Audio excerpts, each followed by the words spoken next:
শীর্ষার জন্য যা করছে ওর ভালোর জন্য করছে। আর তাছাড়া অ্যাক্সিডেন্ট তো অ্যাক্সিডেন্টই হয় না। আচ্ছা আচ্ছা, বেশ বেশ, এই বিষয়ে আর কথা বাড়িয়ে কোনো লাভ নেই। শীর্ষা কোথায়? পাপা, মামা, আস্তে পড়ে যাবে তো। পাপা তুমি কখন এলে? আমি এক্ষুনি এলাম মামা। মামা, তোমার কি হয়েছে মামা? কই, আমার কিচ্ছু হয়নি তো। আমি তো স্বপ্নের মধ্যে একটা ডেমনকে খুব মারছিলাম।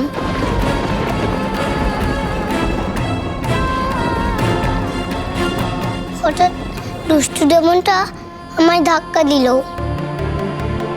আমি পড়ে গেলাম, কিন্তু আমার কিচ্ছু হয়নি।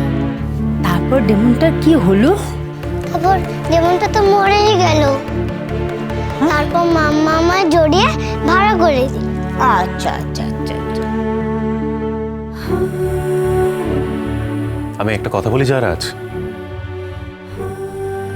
যতদিন না তুমি দিল্লি যাচ্ছ তুমি এখানে থেকে যাও না, তাতে শীর্ষারও ভালো লাগবে আর তোমারও টেনশন কম হবে। হ্যাঁ বাবা, শুনতে তো ঠিক কথাই বলেছে, কদিন এখানে থেকে যাও না। ওয়েল, আমার মনে হয় আমার থেকে যাওয়াটাই ভালো। এই ভালোটাই না পরবর্তীকালে আবার খারাপ বলে প্রমাণিত হয়। আমার তো ভয় হচ্ছে। আচ্ছা তোমার কি হয়েছে বলো তো, কথায় কথায় ভয় পাচ্ছ? কই আগে তো এরকম ছিল না।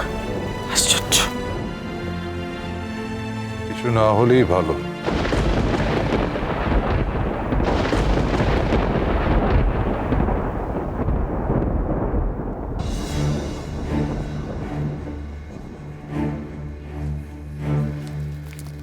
বাড়িতে এসব কি হচ্ছে কি বাবা?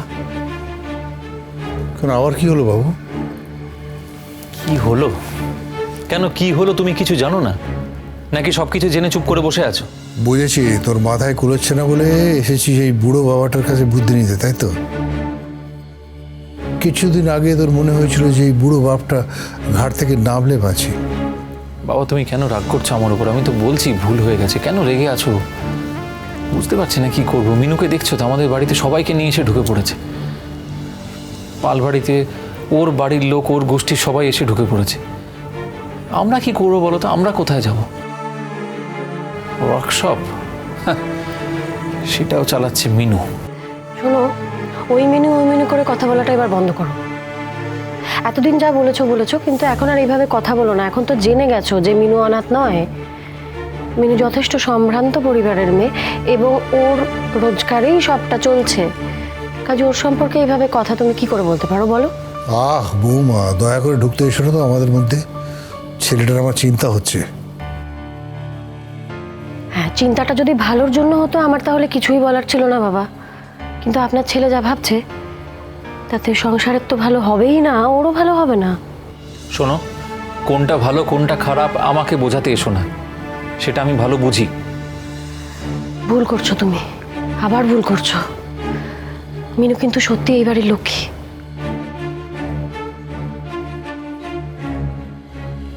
দেখলে বাবা, দেখলে? তুমি বুঝতে পারছো যে এই বাড়িতে আমার পজিশনটা ঠিক কোথায়? শান্ত হ, শান্ত হ। মনে রাখবি যে ছেলেদের এত সহজে মাথা গরম করলে চলে না। শোন, সবই যখন বুঝতে পারছিস যে কি হচ্ছে, তখন নিজেই ঠিক কর কি করবি। নিজের স্বরূপ ধর।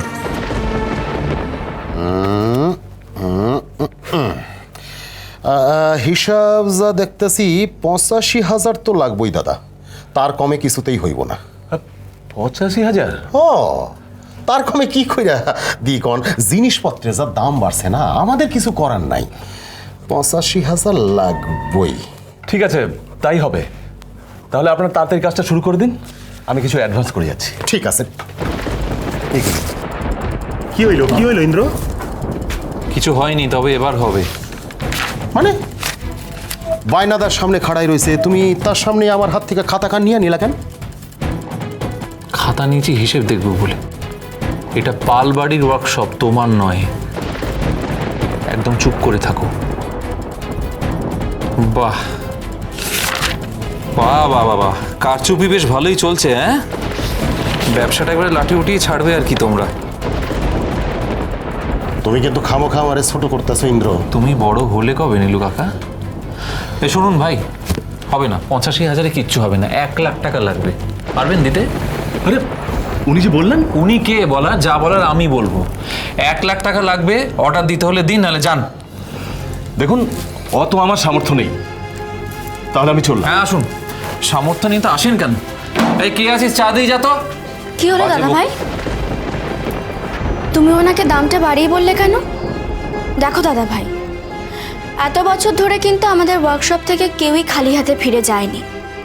সবার সামর্থ্য তো আর সমান থাকে না, কিন্তু আমরা চেষ্টা করি, আমরা সবাই মিলে চেষ্টা করি ওই টাকার মধ্যেই ওনাদের অর্ডারটা কমপ্লিট করে দেওয়ার, যাতে ওনারা খুশি হয়ে আবার পরের বছর আমাদের কাছে বায়না নিয়ে আসে। এত কথা বলছিস কেন? নিজের কাজ কর। আর শোন, অ্যাকাউন্টস নিয়ে তোদের মাথা ঘামাতে হবে না, ওটা আমি দেখব। আজকে থেকে আমাদের ওয়ার্কশপে দান খয়রাতি একেবারে বন্ধ। যা বলে দিলাম ভালো করে মাথায় নিয়ে নিও সবাই। যাও কাজ করো। আর দান খয়রাতি করতে করতে কীরকম গচ্চা যাচ্ছে সেটা এখন আমি খুব ভালো করে বুঝতে পারছি। এভাবে কেন কথা বলছো? এভাবে কথা বলো না। আর তুমি এমন মজাকে কেন অপমান করছো বলো তো? বেশ করেছি বলেছি। শোন, এই পালবাড়ি ওয়ার্কশপ তোর বা তোর এমন মজার নয়। এমনিতেই তো সব কিছু নিজের সম্পত্তি বলে ভেবে নিচ্ছিস না, সব তো হাতিয়ে নেওয়ার চেষ্টা করছিস। বলবো না কেন রে? 100 বার বলবো। দাদা ভাই এভাবে কথা বলো না। ধমকাচ্ছিস নাকি তুই আমাকে? ধমকাচ্ছিস কেন? ধমকাস না। ইন্দ্রনাথ পালের উপর গলা তুলে কেউ কথা বলতে পারে না। কি ভেবেছিস কি আমি কিছু বুঝি না, জানি না? নিজের বাপের বাড়ির সব কটা লোককে তো এখানে ঢুকিয়ে দিলি বাড়ির ভেতরে। বোনের বরটাকেও ছাড়লি না, তাকেও নিয়ে এলি হাত ধরে টানতে টানতে এখানে। কেন রে মেনু? কয়েকদিন ওই বাড়িতে থেকে বুঝি আশ মেটেনি? জয়রাজকে খুব ভালো লেগেছে, তাকে এখানে না রাখলে হচ্ছে না? মুখ সামলে কথা বলো দাদা ভাই। মনে রেখো আমি কিন্তু তোমার মতো নই। ঘরে একজনকে রাখবো আর বাইরে ফ্ল্যাটে একজনকে রাখবো। তাই আমার চরিত্র দাগ লাগাতে এলে কিন্তু আমি তোমাকে একদম ছেড়ে কথা বলবো না। মিনু, ভুলে গেছিস তুই? ভুলে গেছিস তোর সঙ্গে আমি কি করেছিলাম? মনে নেই?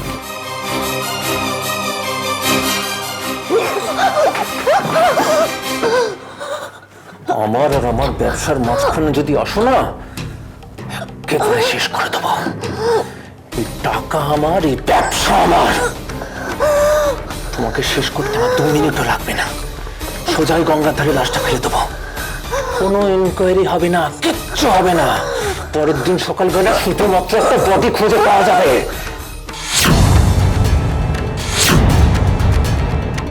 ভুলে যাইনি, আমি কিছুই ভুলে যাই না দাদা ভাই। তুমি বড় মুখ সামলে কথা বলো। আর হ্যাঁ, একটা কথা দেখো, ওয়ার্কশপে এসে পালবাড়ির টাকা চুরি করে যেন আবার কোনো বিপদ ডেকে এনো না। মিনু,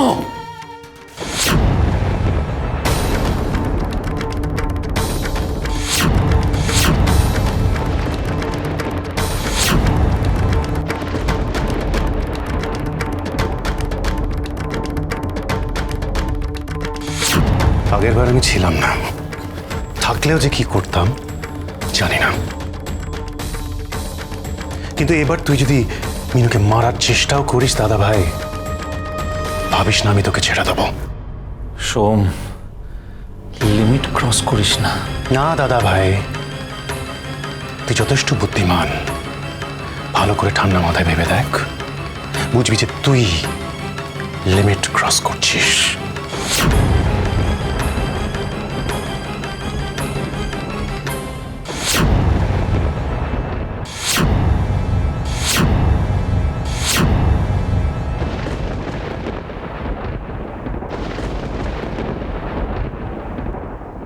হেরে যাচ্ছি, বারবার মনে হচ্ছে আমি হেরে যাচ্ছি। আচ্ছা তুমি বলো তো, নিজেদের লোকের সাথে আর কত লড়াই করা যায়? তুমি হেরে যাওয়ার মতো মেয়ে নও, সেটা আমি জানি।